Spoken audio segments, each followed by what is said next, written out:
Japanska škola.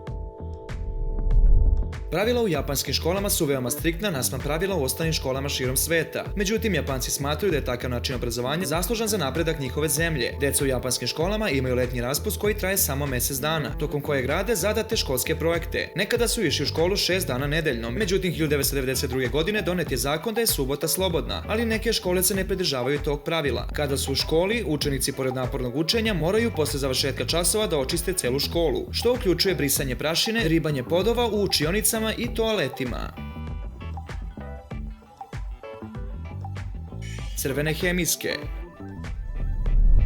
Svi smo iskusili kako izgleda kada dobijemo ocenjeni kontrolni koji je pun ispravki pisanih crvenom hemijskom. Međutim, u školi u engleskom gradu Cornwall pisanje crvenom hemijskom je zabranjeno. Umjesto toga, učitelji moraju da pišu zelenom hemijskom i napišu 3 pozitivna komentara čak i ako rad ni malo ne valja, a učenici mogu da komentarišu na svoju ocenu koristeći ljubičastu hemijsku. Elektronsko prijavljivanje. U Sjedinjenim Američkim Državama količina novca koju škola dobija od države zavisi od toga koliko je učenika prisutno na predavanjima. Kako bi dobile što više novca, 2 škole u Houstonu su svojim učenicima dale elektronske kartice koje moraju stalno da nose u školu. Pomoću ovih kartica školska administracija može da nadzire kretanje svojih učenika. Ovim načinom evidencije niko ne može da osporava koliko je učenika bilo prisutno na predavanjima. Spavanje.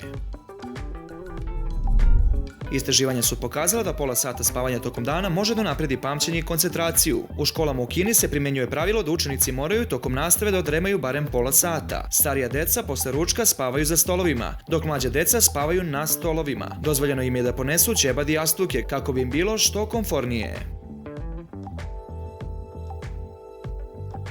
Kombinezon. Učenici u školi Gonzales u Teksasu moraju pravilno da nose određenu odeću. Kazna za kršenje ovog pravila oblačenja je nošenje zatvorskog kombinezona tokom nastave. Ovi kombinezoni su pravi i čak su napravljeni od strane zatvorenika koji se nalaze u obližnjem zatvoru. Za kršenje ovog pravila se smatra nošenje majici na bretele ako ste žensko ili nošenje nakita i nebrijanje brade ako ste muško. Međutim, nekim studentima su se svidjeli kombinezoni pa su namerno kršili pravila kako bi ih nosili.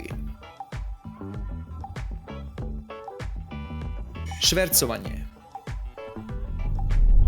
U svetu obrazovanja bilo kakva vrsta švercovanja je strogo zabranjena. Međutim, kako bi sprečili švercovanje, jedna škola u Bangkoku je uvela jedno nesvakidašnje pravilo. Učenici prilikom polaganja testova moraju na glavama da nose improvizovane papirne kape. Ova škola je bila inspirisana pravilom jedne škole na Tajlandu, koja tera svoje učenike da nose kutije na glavama prilikom testa.